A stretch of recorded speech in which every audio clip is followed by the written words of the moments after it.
Hello everyone, welcome back to this channel.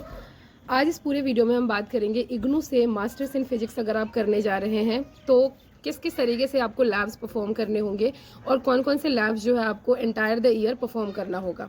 Start करते हैं। जो पहला लैब है, देखिए पूरे ही कोर्स में आपको सिर्फ 3 लैब्स परफॉर्म करने हैं और वो अराउंड 45 डेज तक जो है वो चलता है। 45 डेज में आपका वो कंप्लीट हो जाएगा। स्टार्ट करते हैं लैब नंबर 1 जो कि है आपका MPHL 9।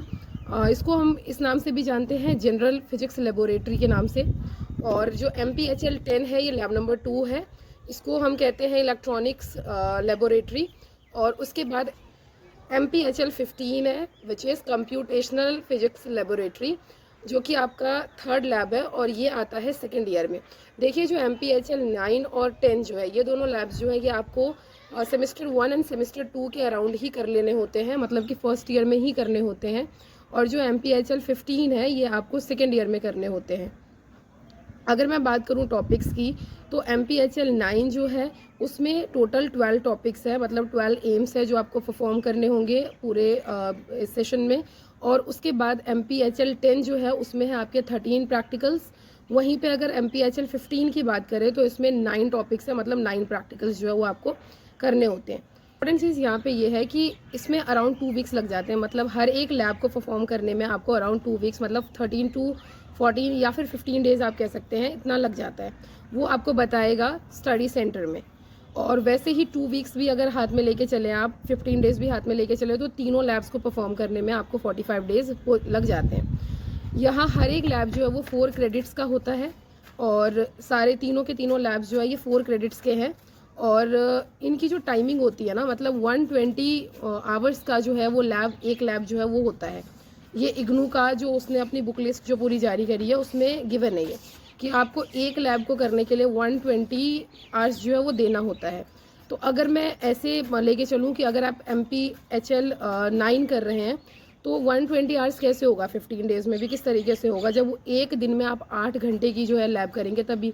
तो जब मैंने किया था तो उस वक्त 4 घंटे उन्होंने मॉर्निंग में रखा था और 4 घंटे जो है वो इवनिंग देते थे, लैब करवाते थे। और इस तरीके से 8 आवर्स जो है वो कंप्लीट होता था पर डे।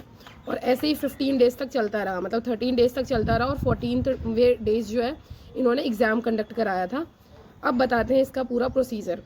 70% अटेंडेंस जो है वो कंपलसरी होता है, वो आपको करना होता है। आपको उतने टाइम के लिए जो है वो वहाँ पे अवेलेबल होना होता है लैब में, क्योंकि बहुत सारे लोग जो है वर्किंग होते हैं तो उनको थोड़ा सा प्रॉब्लम आता है, बट इतना नेसेसिटी है, मतलब ये तो कंपलसरी है, तभी वो एग्ज़ाम में बैठने देंगे। उसके बाद बात करते हैं कि किस तरीके से ये शेड्यूल बनता है। तो देखिए आपका रीजनल सेंटर जो है वो ये शेड्यूल तैयार करता है, वो फिर स्टडी सेंटर को देता है एंड देन स्टडी सेंटर में जो है ना वो प्रैक्टिकल पूरा का पूरा कराया जाता है। तो आपको बेसिकली स्टडी सेंटर से ही मालूम चलेगा कि वहाँ पे प्रैक्टिकल कब कब होने हैं। जो भी प्रैक्टिकल आप करना चाहते हैं MPHL 9 या फिर 10 या फिर 15 जो भी आपका पेंडिंग में है। उसके बाद अगर मैं इसकी बात करूँ कि किस तरीके से ये लैब परफॉर्म होता है, तो डेली आपको अराउंड 13 टू 14 डेज जो है वो डेली आपको वही सेम तरीके से जाना होता है मॉर्निंग में, और 9 बजे तक आपको पहुंच जाना होता है एंड देन उसके बाद इवनिंग 5 बजे तक वो फ्री कर देते हैं। उसके साथ साथ आप उस दिन जो भी प्रैक्टिकल जो गाइडेड एक्सपेरिमेंट परफॉर्म करते हैं, वहाँ पे जो प्रोफेसर्स होते हैं वो आपको गाइड करते हैं उन एक्सपेरिमेंट्स को करने के लिए, परफॉर्म करने के लिए। जो भी आप करते हैं डेली वाइवा भी होता है, बट वो डिपेंड करता है अलग अलग रीजनल, अलग अलग स्टडी सेंटर्स में। तो हमारा तो डेली वाइवा भी होता था और साथ में वो करवाते भी थे, मतलब कि वो पहले करके दिखा देते थे, देन हम परफॉर्म करते थे। और जो भी आपने किया है, जो भी आपका रिजल्ट आया, ऑब्जर्वेशन आया है, उसकी पूरी की पूरी फाइल आपको उसी डे जो है बना लेनी होती थी। और इस तरीके से जो है वो 12-13 एक्सपेरिमेंट जो भी है वो सारे आपके फिनिश होते जाते थे, कुछ रहता नहीं था।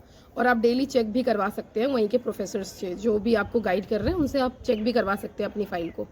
उसके बाद जो है लास्ट जो सेकंड स्टेप होता है वो ये होता है कि जो लास्ट डे होता है ना प्रैक्टिकल एग्जाम का, उस दिन क्या होता है कि आप खुद ही आपको कोई सा भी जो एक्सपेरिमेंट है वो दे देते हैं और फिर उसी का एग्ज़ाम लेते हैं कि आपको उसी को परफॉर्म करना होता है, ऑब्जर्वेशन पूरी लिखनी होती है और उसके बाद आपको वो एग्ज़ाम देना होता है। और साथ में उसी के बेस्ड वाइबा जो है वो वही इन्विजिलेटर्स जो आपके प्रैक्टिकल एग्जाम के टाइम पे थे वही प्रोफेसर्स आपसे वाइबा भी ले लेते हैं और इस तरीके से जो है वो मार्क्स लग जाते हैं। फाइल सबमिट हो जाती है, एग्ज़ाम दे देते हैं आप, वाइबा दे देते हैं आप, और फिर उसके बाद डन, प्रैक्टिकल एग्ज़ाम सारा प्रैक्टिकल का जो झमेला है वो ख़त्म हो जाता है।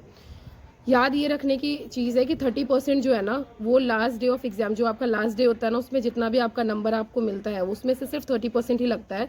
70% जो है वो जो आप एंटायर डेज, मतलब वो 13-14 दिन जो आपने मेहनत करी होती है, उसका जो है 70% जो है वो मार्क्स लगता है। ये टोटली जो है वो उन्हीं के हाथ में होता है, वहाँ के जो प्रोफेसर से जो आपको करवाते हैं उन्हीं के हाथ में होता है ये। जैसे अगर मैं थ्योरी की बात करूँ तो थ्योरी सब्जेक्ट में होता है ना कि 30% जो है वो असाइनमेंट का लगता है, 70% आप एग्ज़ाम देते हैं उसका लगता है मार्क्स। तो इसमें कुछ ऐसा होता है कि एग्ज़ाम वाला जो डे होता है, जो लास्ट डे होता है, उसका 30% लगता है। उस दिन आप क्या एग्ज़ाम परफॉर्म कर रहे हैं, क्या वाइबा दे रहे हैं, वो सारा मिला के। और जो 70% है वो जो भी आप 13-14 दिन से दे रहे हैं, कर रहे हैं, उसी के बेस लगता है। 70% अटेंडेंस मस्ट होता है। और इस तरीके से जो है ये जो भी आपका प्रैक्टिकल एग्ज़ाम्स है वो सारा ख़त्म हो जाता है। आशा करती हूँ मैंने सारी इन्फॉर्मेशन यहाँ दे दी है। स्पेशली जो भी एक्सपेरिमेंट्स करवाए जाते हैं या जो भी प्रैक्टिकल्स करवाए जाते हैं एमएससी फिजिक्स के लिए इग्नू से, उसके बारे में। और अगर कोई क्वेरी अभी भी पेंडिंग है, कुछ मन में है ऐसा जो जिसका आंसर मैं इस वीडियो में नहीं दे पाई हूँ, तो आप कमेंट कर सकते हैं। So thank you so much, stay tuned and stay connected. Please like, share and subscribe to this channel. Thank you.